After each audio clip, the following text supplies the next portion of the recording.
पाकिस्तान के अंदर बहुत ज्यादा दहशत फैल चुकी है और उसकी वजह है टीटीपी यानी तहरीके तालिबान पाकिस्तान। पाकिस्तान में टीटीपी के 21 आतंकवादियों को पकड़ा गया। ये वो आतंकवादी हैं जो पाकिस्तान में कई हमलों में शामिल रहे हैं, कई बड़ी वारदातों को अंजाम दिया है। दरअसल पड़ोसी मुल्क पाकिस्तान को डर है कि अब टीटीपी और भी बड़े हमलों को अंजाम देने जा रहा है और पाकिस्तान के कई शहर इस वक्त टीटीपी के निशाने पर मौजूद भी हैं।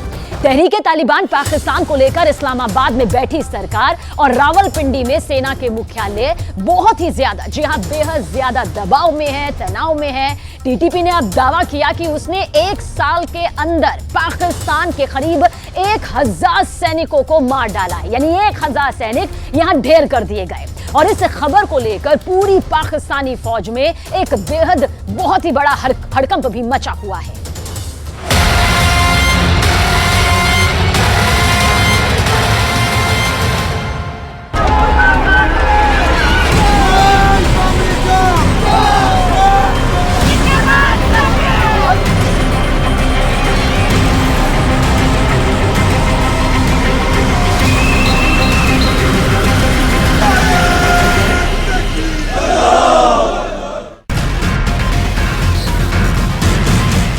अफगानिस्तान का फ्रंट, वजीरिस्तान का फ्रंट,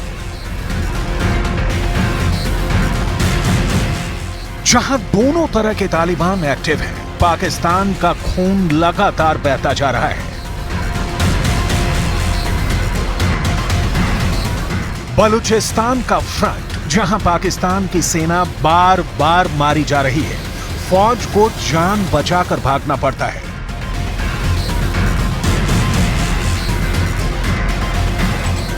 चौथा फ्रंट, पाकिस्तान के पंजाब का वो इलाका जहां लश्कर बेचैन है क्योंकि उसका कैडर मारा जा रहा है।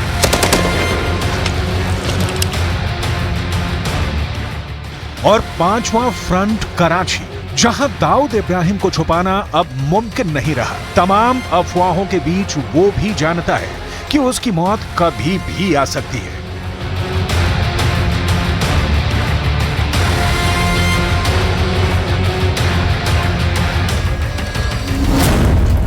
पाकिस्तान के 5 दुश्मन तैयार हो चुके हैं। पहला दुश्मन तहरीके तालिबान, दूसरा दुश्मन लश्कर चीफ हाफिज सईद, तीसरा दुश्मन अंडरवर्ल्ड डॉन दाऊद इब्राहिम, चौथा दुश्मन बलूचिस्तान का विद्रोह, पांचवा दुश्मन अफगानिस्तान का तालिबान। इन सब में पाकिस्तान का सबसे बड़ा दुश्मन साबित हो रहा है तहरीके तालिबान। ऐसा इसलिए क्योंकि इस आतंकी संगठन ने जो दावा किया है, उसने इस्लामाबाद से लेकर कराची और क्वेटा से लेकर पीओके तक तैनात पाकिस्तानी फौज की जड़ें हिला दी हैं। तहरीके तालिबान का दावा बहुत गौर से समझिएगा।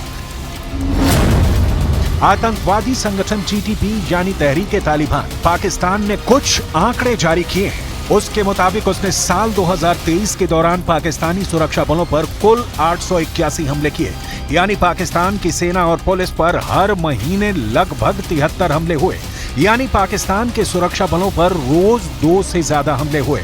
और इन हमलों में उसने पाकिस्तान के 977 सुरक्षा कर्मियों को मार गिराया, जबकि 1200 को जख्मी कर दिया।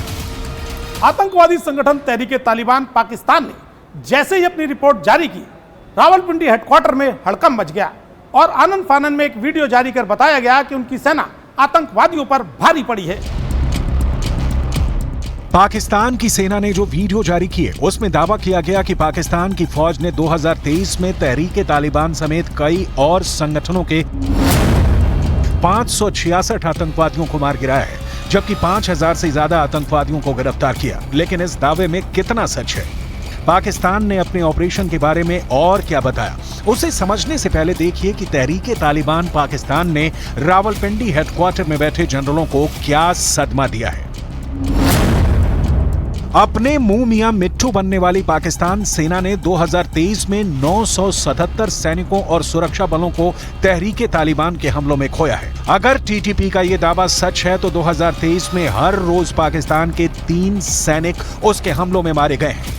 दरअसल पाकिस्तान अब डैमेज कंट्रोल में जुटा है। अब वो ये दिखाना चाहता है कि उसकी फौज तो आतंकवादी संगठनों पर भारी पड़ी है, लेकिन अब तक उसने करीब अपने 1000 सैनिकों के मारे जाने पर चुप्पी साधी हुई है।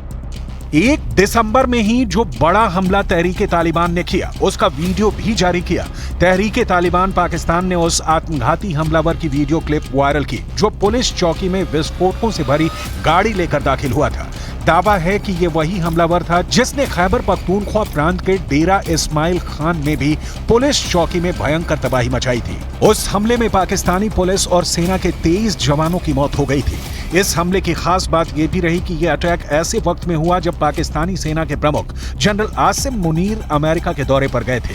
हालांकि बाद में पाकिस्तान ने 2 हमलावरों को ढेर करने का भी दावा किया। तहरीक तालिबान पाकिस्तान इस आतंकी गुट को लेकर अब अफगानिस्तान में तालिबान और पाकिस्तान के बीच टेंशन काफी ज्यादा बढ़ गई है और दोनों ही देश इस टेंशन को कम करना चाहते हैं। कयास लगाया जा रहा है कि अफगानिस्तान से तालिबान का एक बड़ा लीडर जल्द ही पाकिस्तान पहुंचने वाला है और इसी महीने दोनों पक्षों के बीच एक महत्वपूर्ण बैठक हो सकती है। रिपोर्ट के मुताबिक ये दौरे टीटीपी को लेकर काबुल और इस्लामाबाद के बीच तनाव को कम करने की कोशिश है। गौरतलब है कि 2 साल से अधिक समय पहले अफगानिस्तान पर तालिबान के कब्जे के मद्देनजर पाकिस्तान में सुरक्षा बलों के खिलाफ हमले तेज कर दिए गए थे। वैसे तहरीके तालिबान के दावे तो और भी ज्यादा हैं। उसने बताया कि जो भी टारगेट चुना गया उसके पीछे एक बड़ा और खास मकसद रहा। ऐसे हमलों में न सिर्फ पुलिस और सेना की पोस्ट उड़ाई गई, बल्कि सीसीटीवी कैमरों को भी निशाना बनाया गया। साथ में सुरक्षा बलों के हथियार भी लूटे गए ताकि तहरीके तालिबान को मजबूत किया जा सके। इन्हीं सब बातों को लेकर अब पाकिस्तान और अफगानिस्तान में बैठे तालिबान के बीच टकराव बढ़ता जा रहा है।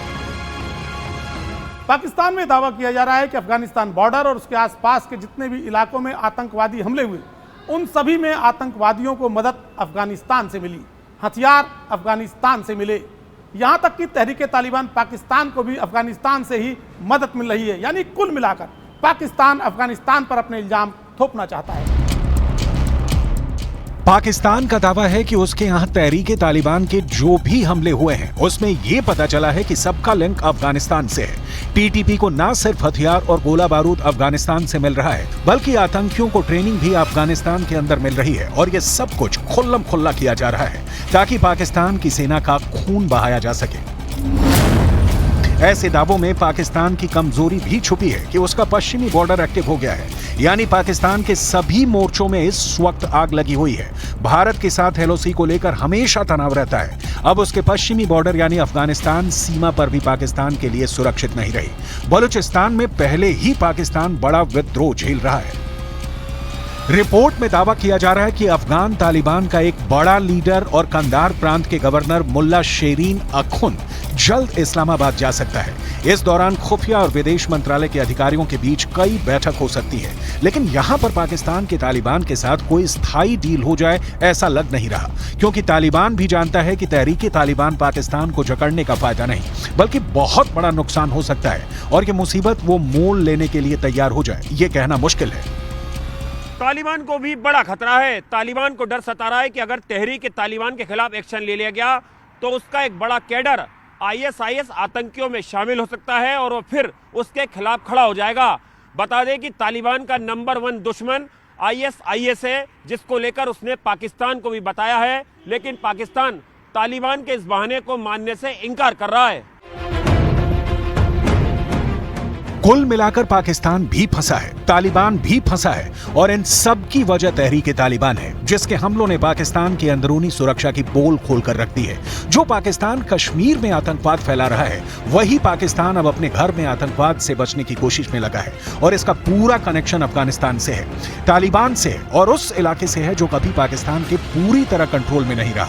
हालात ऐसे हैं कि पाकिस्तान को समझ में नहीं आ रहा कि वो भारत में आतंकवाद फैलाए या फिर अफगानिस्तान से आ रहे आतंकवाद से बचे। पाकिस्तान के पश्चिमी बॉर्डर पर जो तनाव है, उसकी वजह से पाकिस्तान भारत पर लगी एलओसी पर भी प्रेशर में है और यही वजह है कि अब वो जम्मू के इलाकों में भी आतंकी घटनाओं को बढ़ाने पर जोर दे रहा है। एक बात साफ है कि पाकिस्तान आतंकवाद का सेंटर बना हुआ है। सब कुछ पाकिस्तान या फिर अफगानिस्तान से हैंडल किया जा रहा है। इस वक्त कश्मीर में भी जिन आतंकियों को घुसपैठ वाले मिशन के लिए तैयार किया जा रहा है, उसे लेकर भी पाकिस्तान एक्सपोज हो चुका है। पाकिस्तान मानने को तैयार नहीं है। ये तस्वीरें पुंछ और राजौरी बेल्ट के दूसरे तरफ की हैं। भारतीय सेना पुंछ और राजौरी बेल्ट के दूसरी तरफ पाकिस्तान के कब्जे वाले हिस्से में इन लॉन्च पैड पर नजर रख रही है। इन लॉन्च पैड पर आतंकवादी गतिविधियां अचानक तेज हो गई हैं। सेना ने हाल ही में एलओसी पर पाकिस्तानी हिस्से में नटाला पोस्ट के एक लॉन्च पैड से घुसपैठ की एक बड़ी कोशिश को नाकाम किया था। तभी से पाकिस्तान के कई लॉन्च पैड भारतीय सेना के रेडार पर हैं। पुंछ में एलओसी के पार पीओके में आतंकवादियों ने जो लॉन्च पैड तैयार किए हैं उनमें नल्ली का इलाका है। भिम्बर का ठिकाना बहुत खतरनाक है। पीओके में एक लॉन्चिंग पैड बकबक में है। पगसर में भी आतंकियों की घुसपैठ कराई जाती है। पीओके के पोखरनी में भी अड्डे हैं। माग्याल से भी आतंकवादी लॉन्च किए जाते हैं। इस साल सर्दियों से पहले घुसपैठ की बड़ी कोशिश लगातार होती है, इसमें कोई शक नहीं, ताकि बर्फ पिघलने से पहले इतने आतंकी और हथियार घाटी में पहुंचा दिए जाएं जो कई महीनों तक आतंकवाद को एक्टिव रखने का काम पूरा कर सकें। लेकिन इस वक्त पाकिस्तान के सामने दूसरा मोर्चा भी है और वो पाकिस्तान का बहुत ज्यादा खून बहा रहा है।